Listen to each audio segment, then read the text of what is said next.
Graça e paz, igreja do avivamento. Não vou dizer isso agora que nunca mais tinha dito, né? Irmãos, eu gostaria que nós fizéssemos uma oração agora em favor de um irmão nosso, né? O nome dele é Jardson, casado com a Priscila, foram ovelhas nossas, e hoje recebemos a notícia que o Jardson está acometido, né, desse vírus. Parece que a Priscila está também, né? E os dois, mas os Jardson parece que a situação meio crítica, né? Que estão pedindo assim oração, já estão fazendo uma vaquinha pedindo contribuição. Então, às vezes a gente pensa assim, eu vou ficar indiferente porque não é na minha família, né? Não é alguém que eu conheça de perto, mas a Bíblia diz que a gente tem que orar pelos irmãos, né? Orando por todos os santos. O Jardson era um ministro de música. Eu lembro quando ele tocava o violão, ele se emocionava tanto que às vezes ele esquecia até da música e queria subir pelas paredes. Eu até, às vezes, eu digo, rapaz, tu tá se emocionando demais, né? Mas havia uma unção ali. Então, eu vou pedir que os irmãos fiquem em pé. E vamos crer que a oração da igreja tem poder, né, para alcançar o Jardson, né, no hospital onde ele está internado, aqui em Rio Branco ainda. Eu acredito que essa vaquinha que estão fazendo, não sei se é querendo mandar ele para fora do estado, né? Porque hoje, quem tem dinheiro, quando algum parente seu mais chegado é acometido, manda para São Paulo. Mas quem não tem dinheiro tem que encarar a coisa por aqui mesmo, né? Então vamos orar por esse assunto aí, né? Para Deus dar livramento do Jardson, até para Priscila, sua esposa. Ele é um casal jovem ainda, tem uma filhinha, Pedrita, como é o nome dela? Pietra. Então, comece a orar por isso. Senhor Deus e Pai, em nome de Jesus, Senhor, oramos agora como igreja e dizemos amém agora, Senhor, em favor do Jardson, em favor da Priscila. Pedimos que o Senhor entre nesta guerra agora, Senhor, que o Senhor entre nesta causa, que o Senhor use da tua misericórdia. A tua palavra diz que o Senhor é rico em misericórdia, Senhor. Por isso nós te pedimos agora como igreja, que o Senhor entre nesta guerra, o Senhor entre nesta causa, que o Senhor restaure a saúde do Jardson, restaure a saúde da Priscila, Senhor, que o Senhor envie o anjo da cura, que o Senhor aplique na vida do Jardson e da Priscila, Senhor. O sangue de Jesus foi derramado na cruz do Calvário, todo o preço que o Senhor Jesus Cristo pagou na cruz do Calvário, em nosso lugar, Ele levou as nossas doenças, as nossas enfermidades. Então, Senhor, tem misericórdia, não permita, Senhor, que esses teus filhos venham ser vencidos por esta doença, mas pedimos que o Senhor os levante do leito da enfermidade, e que seja o teu nome glorificado, Senhor, na cura, na restauração dos teus filhos ali, em nome de Jesus, amém e amém. Pode sentar.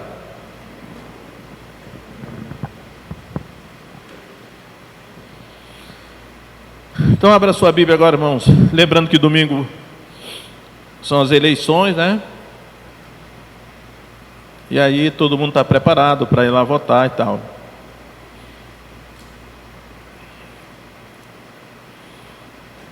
Romanos capítulo 8,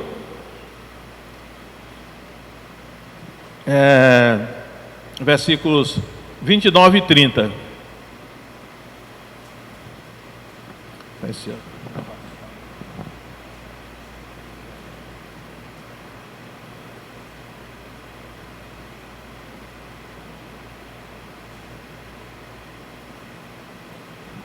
Que diz assim: porque os que dantes conheceu, também os predestinou para serem conformes à imagem de seu Filho, a fim de que ele seja o primogênito entre muitos irmãos. E aos que predestinou, a estes também chamou. E aos que chamou, a estes também justificou. E aos que justificou, a estes também glorificou. Então vamos falar aqui sobre esse assunto. Eu tenho assim hesitado muito de falar sobre este assunto, porque é um assunto doutrinário, né? É doutrina. Só que é da maior importância, né? E muitas igrejas hoje não falam assim sobre essa questão doutrinária, porque nós estamos numa geração que Dizem que a igreja não se interessa mais por doutrina. Só que doutrina é a sã doutrina, né? É a palavra de Deus, é o ensino de Deus. É alimento da igreja, é essencial para o crescimento da igreja, para a saúde da igreja, para a segurança da igreja. E são assuntos da maior importância. E eu vou tocar aqui, eu vou procurar simplificar o máximo, irmãos, aqui, esse assunto que eu vou falar, porque esse assunto, ele trata, assim, da soberania de Deus e do livre-arbítrio humano. Esses são termos, assim, já cunhados há muito tempo. A soberania de Deus é ponto pacífico, mas livre-arbítrio humano, eu creio, ser humano não tem livre-arbítrio. O livre-arbítrio é a vontade, né? Eu creio, porque é ensinamento da Bíblia, que a vontade do ser humano não é livre. Ele tem alguma vontade, algum nível de vontade, algum nível de arbítrio ele tem, mas não o livre-arbítrio, né, que o Adão tinha, por exemplo, antes de pecar. Então, hoje, aliás, não é hoje não, mas essa questão do livre-arbítrio humano é chamada mais assim, a responsabilidade humana. Na salvação do ser humano, o que realmente, o que é que opera na salvação? É Deus que nos salva, ou somos nós que nos salvamos? Quem decidiu ser salvo? Fui eu que decidi me salvar? Foi você que decidiu aceitar Jesus? Foi você que escolheu aceitar Jesus? Foi você que escolheu Jesus? Ou foi Deus que te salvou, que te escolheu? Foi Deus que fez tudo? É por isso que eu dei aqui um título assim, sobre Deus comanda a salvação. Como esse é um assunto assim que tem muitas nuances, né? Tem muitos aspectos, eu não vou querer que os irmãos entendam tudo. Aliás, quando se trata da Bíblia, nós temos que ter a humildade de... ninguém entende tudo que está na Bíblia, né? Porque Deus eu gosto de Isaías, que diz assim, assim como os céus são mais altos do que a terra, né? Assim a mente do Senhor é mais alta do que a nossa, né? Deus é infinitamente mais sábio, mais inteligente. Então é praticamente impossível nós entendermos tudo que Deus revela na Escritura, mas naquilo que nós entendemos, nós não podemos fazer vista grossa. Então eu quero tocar nesse assunto assim. Se você está salvo, quem foi que te salvou? Foi Deus que te salvou? Foi Deus que fez tudo? Ou foi você que decidiu? Se foi Deus que fez tudo, então Deus vai ser glorificado, porque foi Ele que fez tudo, foi Ele que nos salvou, foi Ele que por nós mesmos nós não iríamos querer ser salvos, por nós mesmos nós estávamos cegos. Então foi Deus que nos atraiu, foi Deus que fez tudo. Agora, existe uma responsabilidade humana em tudo isso? Também existe, a Bíblia também fala, né?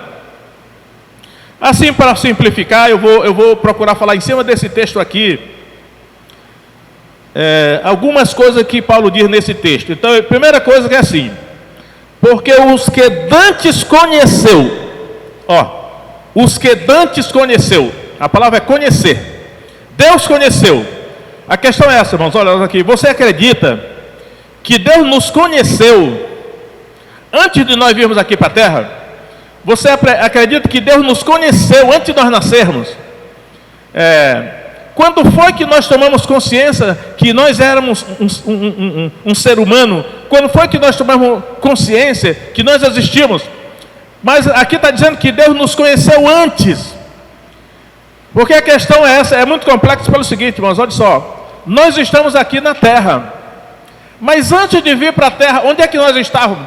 Nós estávamos em algum lugar. Nós viemos de algum lugar. Viemos, essa que é a questão, né? Então, quando nós chegamos aqui na terra, nós estávamos vindo de um outro lugar. Então, Deus nos conheceu antes de nós virmos aqui para a terra. Quer dizer, Deus nos conheceu antes. Aí aqui, nesse ponto, eu quero ler um versículo que está na primeira carta a Timóteo, que eu quero basear na Escritura, para não dizer que eu estou seguindo algum teólogo, né? Eu quero falar em cima da Escritura. Vamos ver aqui. Primeira carta de Timóteo, capítulo 6, verso 7. Olha o que Paulo está dizendo aí. Primeira carta de Timóteo, capítulo 6, verso 7. Olha só. Porque nada trouxemos para este mundo, e manifesto é que nada podemos levar dele. Olha só, irmão, isso aí, olha. Este mundo é a Terra, chamada aqui no mundo de planeta Terra, né? Mas este mundo é a Terra, este mundo é o cosmos, é cosmos. Então Paulo diz, nós não trouxemos nada para este mundo. Quando ele diz este mundo, é porque existe outros mundos. E aí ele está dizendo que se nós não trouxemos nada para este mundo, é porque nós viemos de um outro mundo. Mas lá nesse outro mundo, nós não temos memória, nós não lembramos nada da nossa pré-existência. Mas só que Deus sabe, ele diz assim, olha, Deus conheceu, os que antes conheceu, Deus nos conheceu antes de nós virmos para a terra. Por isso que o apóstolo Paulo está argumentando aqui, ele está dizendo assim, porque nada trouxemos para este mundo, e é manifesto que nada podemos levar dele. Ou seja, nós viemos de um outro lugar, de outro mundo para este, e quando nós sairmos daqui, nós vamos para um outro lugar, que não é este mundo também. Então, a questão que eu estou querendo enfatizar aqui, é que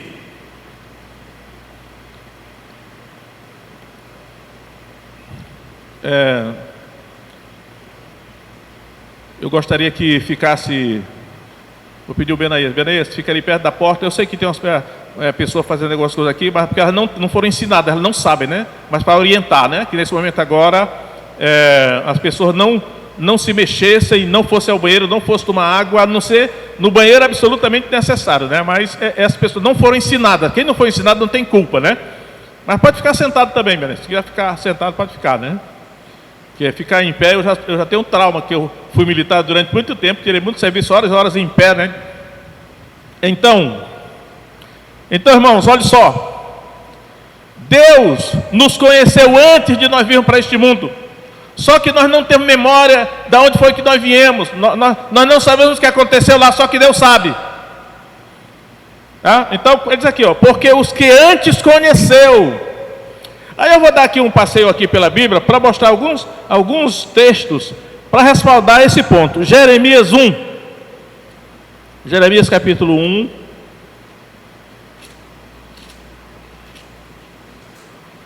Verso 5. Diz assim,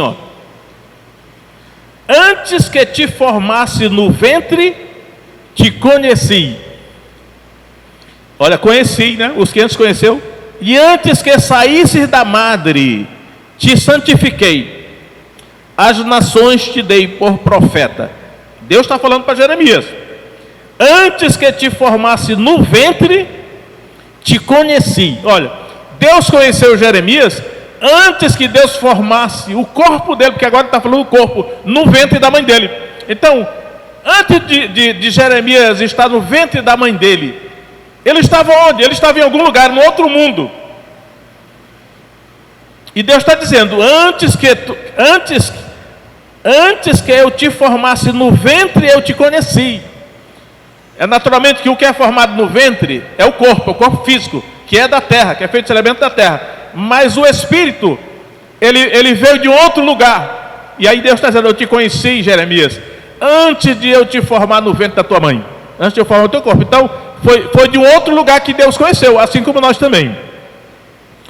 E aí, nessa mesma sequência, eu quero ler o Salmo 139, né? Que é o Salmo, eu ia até cantar, não sei se eu ia até cantar esse Salmo 139, verso 15, olha o que diz aí. Agora Davi está falando, né? Davi está dizendo aí. É um Salmo de Davi, 139, verso 15. Os meus ossos não te foram encobertos, quando no oculto fui feito e entretecido nas profundezas da terra. Os teus olhos viram o meu corpo ainda informe, e no teu livro todas estas coisas foram escritas, as quais em continuação foram formadas, quando eu nem ainda uma delas havia.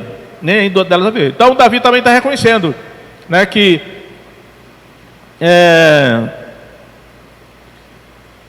quando ele estava sendo formado no ventre da mãe dele, os teus olhos viram o meu corpo ainda informe, e no teu livro todas estas coisas foram escritas. Então, irmão, o que eu quero enfatizar é, olha só, temos que ter consciência disso. Por que nós não entendemos, por exemplo, muitas coisas aqui? Porque Deus nos conheceu antes de nós nascermos neste mundo. Nós estávamos num outro lugar. E Ele nos conheceu lá. Aí eu quero também um outro texto em Gálatas 1,15. Vamos ler em Gálatas 1,15. Gálatas 1,15. Né, que o apóstolo Paulo agora vai dizer assim,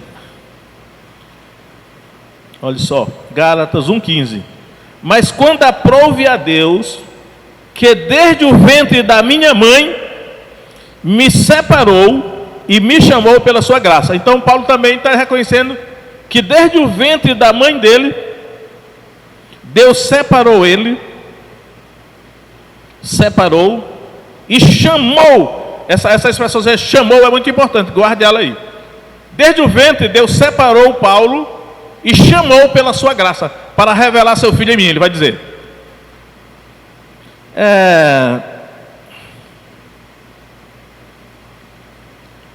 Ainda, eu não quero esgotar assim tantos versículos, é muito versículo, então vou ficar só nesse ponto aqui. Mas primeira carta de Pedro, capítulo 1, esse versículo aqui eu gosto muito dele, capítulo 1 da primeira carta de Pedro, verso 2, olha só. Eleitos, aí é a palavra que ele está falando de eleição, né? Eleição. Eleitos, segundo a presciência de Deus. Aí a presciência é assim, pré-conhecimento, né? Eleitos segundo a presciência, o conhecimento de Deus, ou seja, Deus conheceu antes, foi por isso que ele elegeu. Quando eu ouço, por exemplo, eleição incondicional, eu tenho uma certa reserva com essa palavra incondicional, né? Porque geralmente essa palavra incondicional, tipo assim, fala-se muito hoje assim, o amor de Deus é incondicional. Aí pode até ser, acho até que é, mas eu quero me ater aos termos da Bíblia aqui. Aqui está dizendo, olha, eleição incondicional, só que aqui ele está dizendo, ele não está dizendo que a eleição foi incondicional, não. Ele está dizendo que eleitos segundo a presciência de Deus. Ou seja, Deus elegeu, mas não elegeu arbitrariamente. Ele elegeu baseado no seu pré-conhecimento, ou seja, Ele já nos conhecia antes de nós chegarmos aqui neste mundo. Foi assim que Ele elegeu, né? Tem dois textos em Apocalipse que eu vou citar, que é Apocalipse 13:8. Olha só o que diz Apocalipse 13:8. Eu estou desacostumado com os meninos, então vocês estão botando ali, eu acho que eu vou falar para vocês, coloca ali que eu vou ver se eu me acostumo a ler lá na parede, né? Porque eu me acostumo aqui ficar aqui, mas olha só, 13:8. É a besta, olha, adorá-la-ão todos que habitam sobre a terra, esses cujos nomes não estão escritos no livro do Cordeiro, que foi morto desde a fundação do mundo. Só que eu estudando esse versículo aí, a NVI, a Nova Versão Internacional, ela diz assim, mas a leitura pode ser feita assim: esses cujos nomes não estão escritos no livro do Cordeiro desde a fundação do mundo. Ou seja, desde a fundação do mundo, alguns nomes foram escritos no livro do Cordeiro, que o Cordeiro é Jesus, né? Aí ele está dizendo, os que vão seguir a besta, o anticristo, é porque o nome deles não foi escrito no livro do Cordeiro antes da fundação do mundo. Pode ser essa uma tradução que a Nova Versão Internacional ela admite. Mas para tirar mais a dúvida ainda, em Apocalipse 17:8, vai dizer quase a mesma coisa, olha só. Apocalipse 17:8. A besta que... Não, vamos lá, olhar para lá, eu estou acostumado a ir lá, né? Vamos ver se eu me acostumo aqui, olhar para os meninos que estão ali ajudando, vamos lá. A besta que viste era e já não é, todavia está para subir do abismo, e vai-se para a perdição. E os que habitam sobre a terra, aqui está mais claro, ó, e cujos nomes não estão escritos no livro da vida, desde a fundação do mundo, se admirarão quando virem a besta que era e já não é, e que tornará a vir. Então, aí está dizendo que nomes de pessoas foram escritos antes da fundação do mundo, ou seja, tem uma versão antes da criação do mundo. Então, antes que o planeta Terra fosse criado por Deus, no princípio criou Deus os céus e a terra. Antes de criar a terra, nomes foram escritos neste livro da vida. E ele diz assim: aquelas pessoas cujos nomes não foram escritos no livro da vida desde a fundação do mundo. Aí está antes, cujos nomes foram escritos no livro da vida desde a fundação do mundo.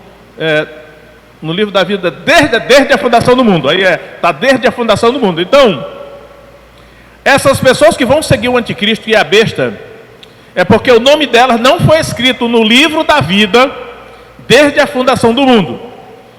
Só para os irmãos verem como nós somos pré-existentes, nós viemos de algum lugar aqui para a terra, e Deus nos conheceu lá, e foi baseado no seu pré-conhecimento que Ele elegeu. É o que esse texto aqui está dizendo, né? Deixa eu ver se tem ainda um outro versículo aqui. Não, acho que está bom aqui. Muito bem, então, a primeira palavra que Paulo usa aqui é em Romanos 8, 29. Porque o que dantes conheceu, Deus nos conheceu antes. Tudo que Deus fez a seguir é porque Ele nos conheceu lá nesse lugar. Antes, no outro mundo. Só que nós não lembramos, que nós não temos memória. Nós estamos aqui na terra sem memória. A nossa memória começa da nossa vida aqui na terra e a partir de uma certa idade, né? Mas Deus nos conheceu antes. Ele diz assim: esse que dantes nos conheceu também os predestinou. Aí eu vou falar dessa palavra. Olha, a segunda palavra é assim: aqueles que Ele conheceu antes, Ele predestinou. Aí vem a questão. Algumas pessoas dizem que não há predestinação, mas é claro que existe predestinação, porque está na Bíblia, né? Eu depois vou mostrar mais 2 textos em que a palavra predestinação aparece. Olha, Deus predestinou, aqueles que Ele conheceu antes, Ele predestinou. O que é predestinar? Predestinar, irmãos, é destinar, né? É destinar antes, né? Então, por exemplo, preconceito é um conceito antes, pré-conceito é um conceito antes. Agora, predestinar é destinar antes. Então, o que é destinar? É dar um destino, né? Determinar um fim para aquilo ali ou para aquela pessoa. Então, Deus destinou, por exemplo, já que Deus destinou alguns para o céu, Ele está dizendo que quando Deus destinou essa pessoa para ser salva, Ele fez isso antes. Por isso que Ele chama de predestinou. Ele destinou antes. Imagina que foi esse desde a fundação do mundo. Mas predestinou. Deus predestinou. Está escrito na Bíblia. Pelo menos 3 vezes está aí essa expressão. Então, não adianta dizer não tem predestinação. Claro que tem, está na Bíblia. Nós podemos nem compreender, mas está na Bíblia a predestinação. Então ele diz assim, Paulo está dizendo, olha, aqueles que Ele conheceu antes, Ele predestinou. Ou seja, destinou antes. Então vamos imaginar aqui. Por exemplo, eu tenho 2 filhos homens. Quando eles nasceram, eles eram pequenininhos, ninguém sabia de nada ainda, né? Mas se eu pudesse ser Deus, eu pudesse predeterminar do mundo, eu ia dizer assim: predestinou, Deus predestinou. Está escrito na Bíblia, pelo menos 3 vezes está aí essa expressão. Então não adianta dizer assim, não tem predestinação. Claro que tem, está na Bíblia. Olha, nós podemos nem esse menino compreender, pequeno aqui, mas está na Bíblia a predestinação. Então espero assim, que vai ser engenheiro florestal. Aqueles que Ele conheceu antes, o Benedito vai ser advogado, Ele está decidido. predestinou. Eu dei um destino antes, só que eu não sou Deus, destinou né? Antes. Eu não sabia que eles iam ser isso aí. Mas Deus é poderoso para fazer isso. Então, Deus predestinou aqueles que vão ser salvos. Paulo está dizendo, por exemplo, os que vão ser salvos, Deus predestinou. Ou seja, antes, lá desde a fundação do mundo, Ele determinou quem é que vai ser salvo, quem é que não vai ser. É o que o texto está dizendo aqui. Mas eu não compreendo, eu também não. Mas é o que está dizendo. Deus predestinou. Agora, Ele predeterminou para quê? Predestinou, né? Essa expressão. Então, para serem conformes à imagem do seu Filho. Quem é o Filho de Deus? Jesus, né? Nós sabemos que Jesus é o Filho de Deus. Então, Deus predeterminou antes algumas pessoas para serem conforme à imagem do seu Filho. Ou seja, parecido com Jesus. A pergunta agora para nós aqui: nós somos parecidos com Jesus? Porque se não for, é complicado, né? Porque nós fomos predestinados para nós sermos conformes à imagem do seu Filho. A função do crente é ser uma cópia de Jesus. Por isso que é cristão, é um pequeno Cristo. É claro que não é na aparência física, né? É no caráter. Comportamento na conduta, né? Aí diz aqui, para que ele seja o primogênito entre muitos irmãos. Jesus é chamado na Bíblia, inicialmente, de unigênito, ou seja, o único filho que Deus tem é Jesus. Aí depois, quando ele adota a igreja, Jesus passa a ser o primogênito, que é o primeiro entre muitos. E aí ele está dizendo que ele predestinou alguns para serem conformes à imagem do seu filho, para que ele seja o primogênito entre muitos irmãos. Mas a palavrinha aqui é predestinou. O que eu estou querendo mostrar é o seguinte, irmãos. Você aí que é crente, e você que está salvo, não foi você que decidiu isso. Foi Deus que decidiu tudo. Aí, mas como assim? Não sei, eu só sei que a Bíblia diz assim. Filipenses capítulo 1, creio que diz assim. Que é Ele que opera tanto querer como efetuar, segundo a sua boa vontade. O nosso querer e o nosso efetuar é operado por Deus. Porque é assim, o Adão, ele tinha livre-arbítrio, ele era livre para decidir entre o bem e o mal. Depois que ele pecou, a vontade humana se tornou cativa. Por isso que Paulo diz assim, miserável homem que sou, que já não faço o bem que quero, mas o mal que não quero, esse faço. Porque já não sou eu que faço isso, mas o pecado que habita em mim. Ou seja, a vontade humana ficou cativa, escravizada ao pecado. É claro que o ser humano ainda tem uma certa vontade, mas não é total, não é totalmente livre. Só que eu creio que é o seguinte, Deus é tão poderoso que Ele pode interferir na vontade humana, Ele pode interferir no livre-arbítrio humano, mesmo antes do Adão pecar. Deus poderia interferir na vontade dele, se Ele quisesse. Só que normalmente Ele deixa o ser humano livre para decidir, né? Mas o que Paulo está dizendo é que Ele predestinou alguns para serem conformes à imagem do seu filho. Aqui é que dá a questão. As pessoas que vão ser salvas, ou que já estão salvas, foi Deus que predeterminou, predestinou, né? Aí o verso 30 de Romanos 8 diz assim: e os que não, peraí, eu não posso, eu tenho que passar para os dois textos que fala de predestinação também, né? Efésios 1, verso 5. Efésios 1, 5, irmãos, olha só. E nos predestinou, está ali, vamos lá, está lá, Efésios 1, 5. Tenho que me acostumar aqui. E nos predestinou para sermos filhos de adoção por Jesus Cristo, para si mesmo, segundo o beneplácito da sua vontade. É só o 5 mesmo. Agora, eu quero chamar a atenção para o seguinte, a palavra vontade de Deus, a palavra vontade de Deus aparece muito aí. A vontade de Deus é telema, o telêmatos, como aparece em alguns textos, né? Telema é a vontade de Deus assim. É a vontade de Deus que prevalece. Ele predestinou para sermos filhos de adoção, os crentes, os que já vão ser salvos, né? Para si mesmo, segundo o beneplácito da sua vontade. Agora Efésios 1:11, coloca aí. Efésios 1:11. Nele digo, no qual também fomos feitos herança, havendo sido predestinados, novamente a palavrinha aparece lá, predestinados, conforme o propósito daquele que faz todas as coisas, segundo o conselho da sua vontade, telêmatos. É a vontade de Deus, né? Quando Deus quer fazer alguma coisa, Ele diz assim, eu vou pedir conselho a alguém. Eu já sei quem é que eu vou pedir conselho, é a minha vontade. Ele diz assim, Ele faz todas as coisas segundo o conselho da sua vontade. Que Deus é tão poderoso, é tão soberano, que Ele consulta a sua vontade quando Ele quer fazer alguma coisa. Então, Ele diz que a vontade dEle, que Ele predestinou, predestinou, que faz todas as coisas segundo o conselho da sua vontade, né? Fomos feitos herança, predestinados, conforme o propósito daquele que faz todas as coisas segundo o conselho da sua vontade. Então, fomos predestinados, ser destinados antes. Ou seja, irmão, já que nós estamos salvos, aqueles que estão salvos, não pense que foi você que escolheu Jesus, não foi você que escolheu ser crente, não foi você que decidiu ser salvo, foi Deus que te escolheu, foi Deus que te predestinou, foi Deus que fez tudo. Como Ele opera na nossa vontade, a gente fica pensando que fomos nós, né? Aqui a conclusão é o seguinte, ó, se fomos nós que decidimos ser salvos, de certa maneira nós temos um mérito nisso, né? Mas se foi Deus que fez tudo, até usando a nossa vontade, o mérito é todo dele, a glória é toda dele. E nós só temos que agradecer a ele.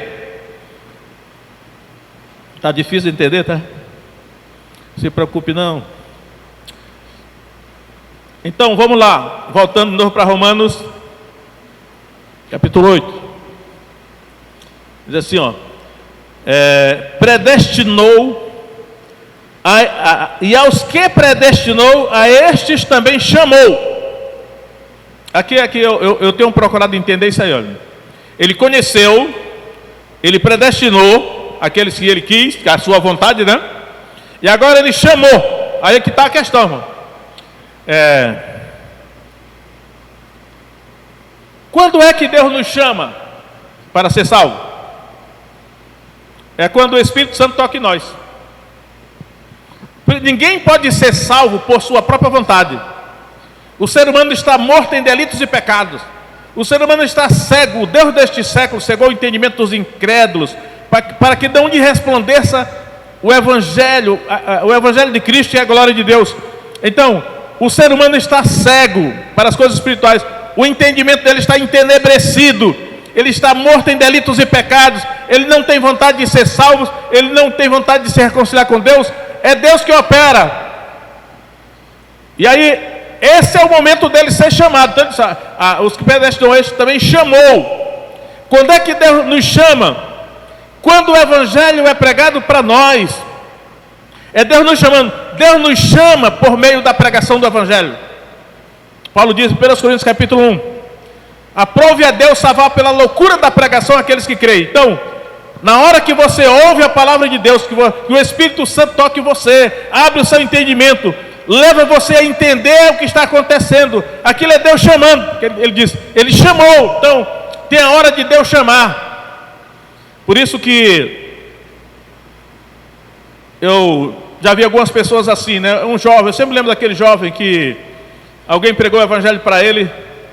Ele disse assim: eu sou muito novo ainda, 14 ou 15 anos, eu vou curtir um pouco da vida, quando eu for mais velho eu me converto. Depois de alguns dias ele foi assassinado por outra gangue.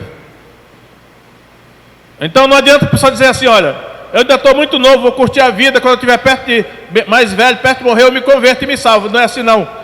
O ser humano, ele deve vir a Deus na hora que Deus chama. E ele está dizendo ali, aqueles que ele predestinou, ele também chamou pela pregação, pelo Evangelho.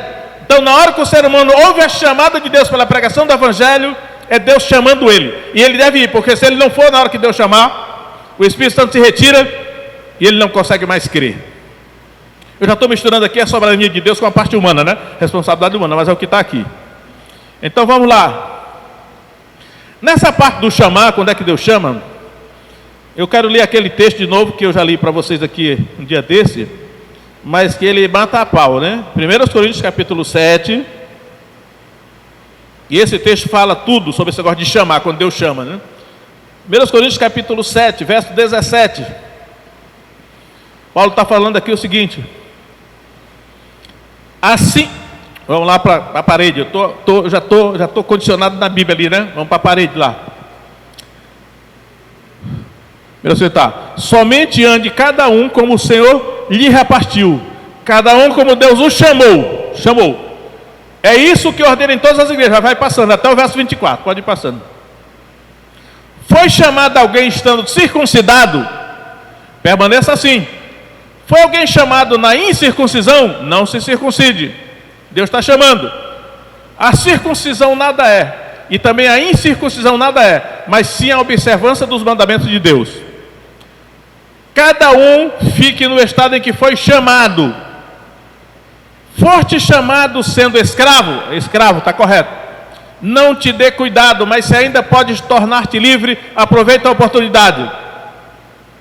Pois aquele que foi chamado no Senhor, mesmo sendo escravo, é um liberto do Senhor. Assim também o que foi chamado sendo livre, escravo é de Cristo.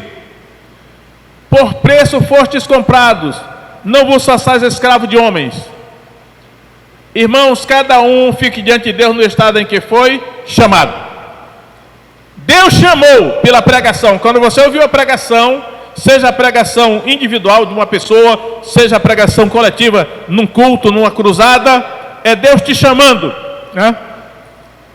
Por isso que lá, Deus te chamou. Aí que está aqui, Romanos 8, 30. E aos que predestinou, a estes também chamou. E aos que chamou, a estes também justificou. A palavrinha justificar aqui. O que é uma pessoa justificada? Olha, foi Deus quem justificou. É Deus quem os justifica. Quem os condenará? Paulo vai dizer na sequência lá. Então, para alguém ser salvo, a pessoa precisa ser justificada. O que é ser justificada? Ela precisa ser tornada justa. O que é uma pessoa justa? É uma pessoa contra quem não há nenhuma acusação. O diabo não pode apontar o dedo para essa pessoa e acusar de algum pecado. Ela é justa agora, né? Bota no fiel da balança, ela não tem nenhuma acusação contra ela. E ali Paulo está dizendo que foi Deus que justificou. Foi Deus que justificou. Por isso que ele vai dizer depois, é Deus quem os justifica.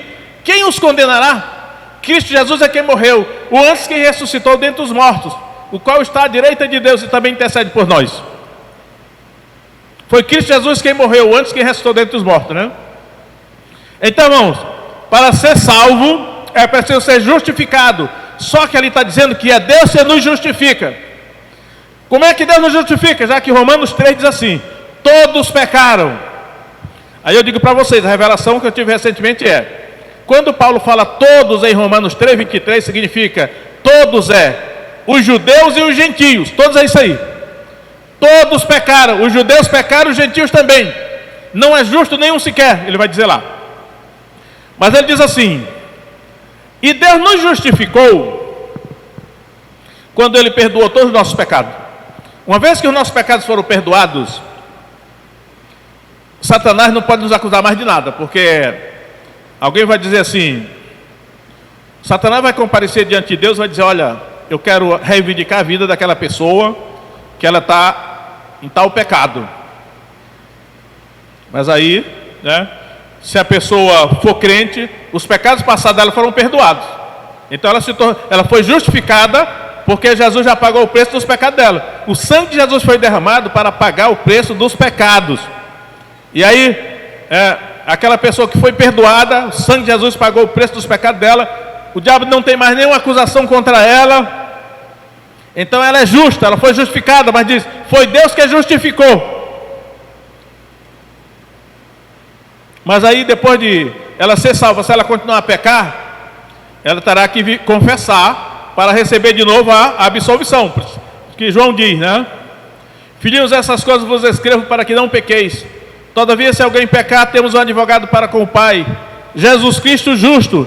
Ele é a propiciação pelos nossos pecados, não somente pelos nossos, mas também de todo mundo. Então, se algum crente pecar, ou então, se confessarmos os nossos pecados, Ele é fiel e justo para nos perdoar os pecados e nos purificar de toda injustiça. Então, quando o crente peca, tem que confessar para receber o perdão e a purificação, né?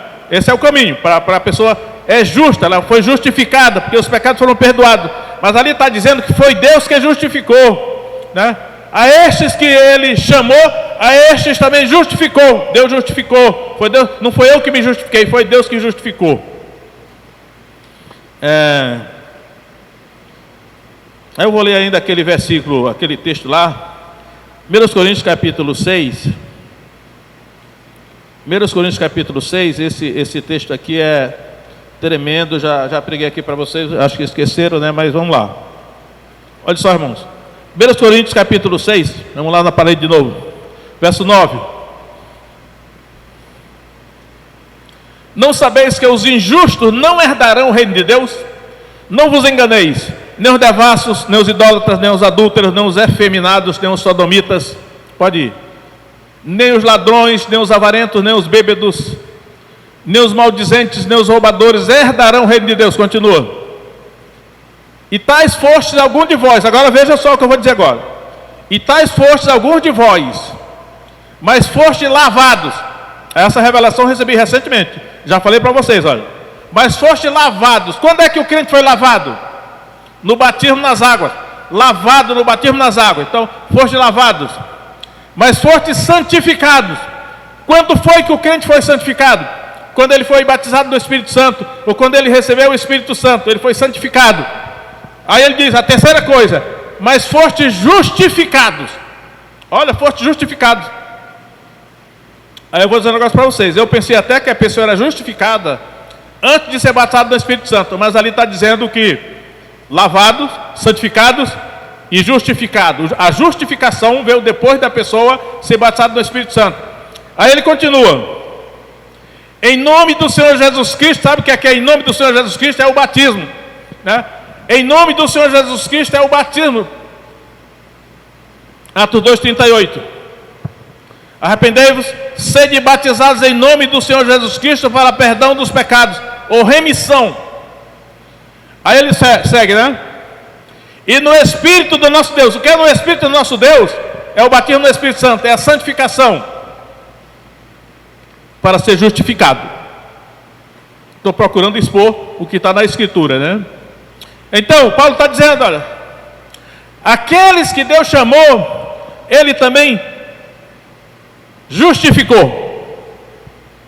E aos que justificou, a estes também glorificou. Aí está aqui a quinta coisa, é glorificou. Olha, conheceu, predestinou, chamou, justificou e glorificou. Tudo foi Deus que fez. Essas 5 coisas que agora, como foi que Deus justificou? Estudando esse assunto da justificação, eu não sei nem se eu vou dizer para vocês, mas coloca ali, pode colocar Lucas 9:28. Tem 2 coisas que podem significar a justificação, a glorificação. A primeira possibilidade que Deus glorificou aqueles que Ele salvou. O primeiro sentido de glorificar pode significar o brilho que revela a presença do Espírito Santo em alguém.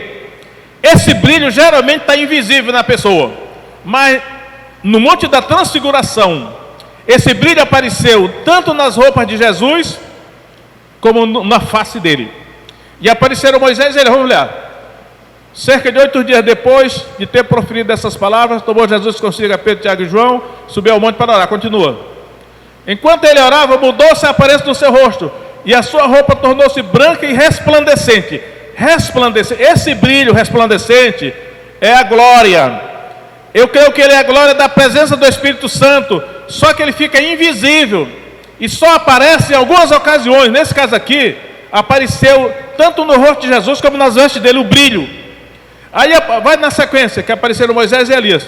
Eles que estavam falando com ele, 2 homens, que eram Moisés e Elias, continuam. Os quais apareceram com glória. Sabe por que eles apareceram com glória? Eles brilhavam, igualzinho Jesus estava brilhando também. Então, a glória é o brilho, eles brilhavam como vagalume. E essa glória, que é o brilho, que eu acredito que é a presença do Espírito Santo, ela não aparece normalmente, só em ocasiões especiais.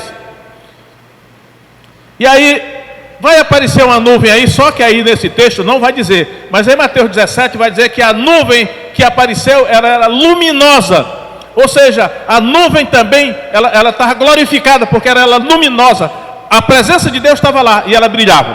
Então brilhava Jesus, brilhava Moisés e Elias, brilhava a nuvem, isso era glória, eles apareceram em glória, brilhando. Quem tiver o Espírito Santo aqui, tem um brilho, só que ninguém vê, nós não vemos. Só se Deus quiser. Lembra do brilho no rosto de Moisés? É aquela glória que denota a presença do Espírito Santo. O mundo espiritual vê a glória, ele vê o brilho, mas normalmente nós não vemos. Mas em algumas ocasiões especiais, esse brilho pode aparecer. Em Atos capítulo 6 vai dizer que quando o Sinédrio olhou para Estevão, viu o rosto dele como o rosto de um anjo. Por quê? O rosto de Estevão brilhava. E aí no capítulo seguinte, capítulo 7, vai dizer que ele estava cheio do Espírito Santo, brilhava. A glória é isso aí. Por isso que Deus glorificou, significa, é uma das possibilidades essa daí. Mas a segunda possibilidade é o recebimento do corpo imortal, porque Bota lá outro texto agora, João 7,37. João 7,37. Ora, no seu último dia, o grande dia da festa, Jesus pôs-se em pé e clamou, dizendo: se alguém tem sede, vem a mim e beba. Continua, até o 39.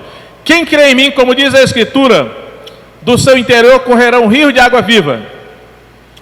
Ora, isto ele disse a respeito do Espírito que haviam de receber os que nele crescem, pois o Espírito ainda não fora dado, porque Jesus ainda não tinha sido glorificado. Olha só, Jesus já tinha o Espírito Santo aí, mas aí está dizendo que ele ainda não tinha sido glorificado. Quando foi que Jesus foi glorificado? Eu creio que ele foi glorificado quando ele ressuscitou, que ele recebeu o corpo imortal. Aí coloca também Romanos 8:23 para ver. Romanos 8:23.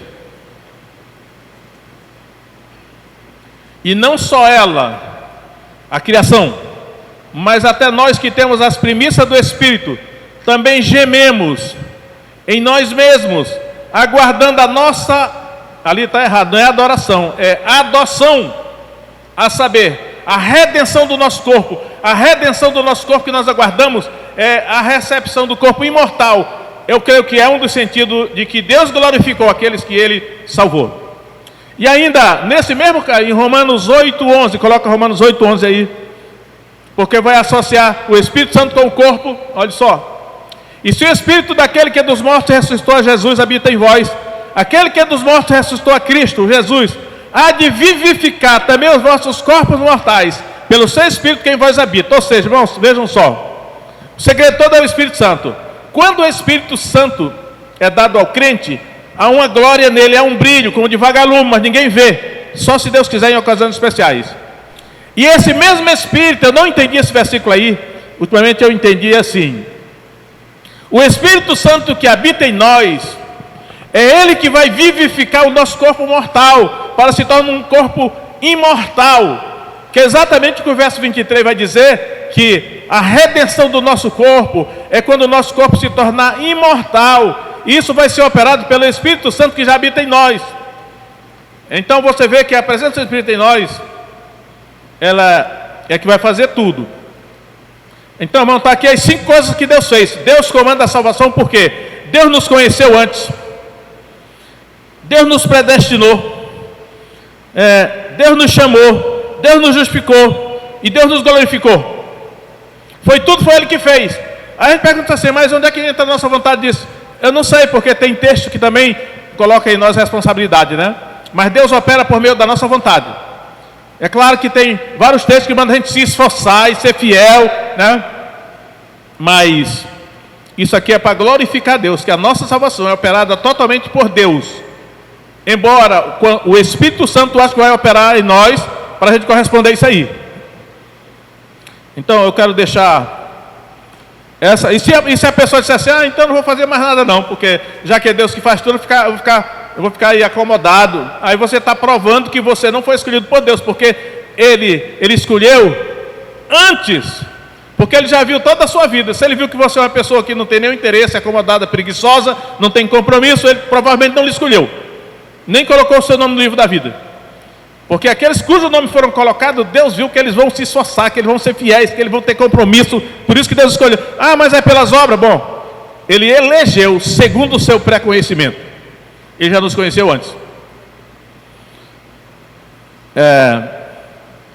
Não se preocupe se você não entendeu tudo, mas pelo menos alguma noção você já começou a ter, né, dessa questão aí. Vamos ficar em pé agora, vamos orar.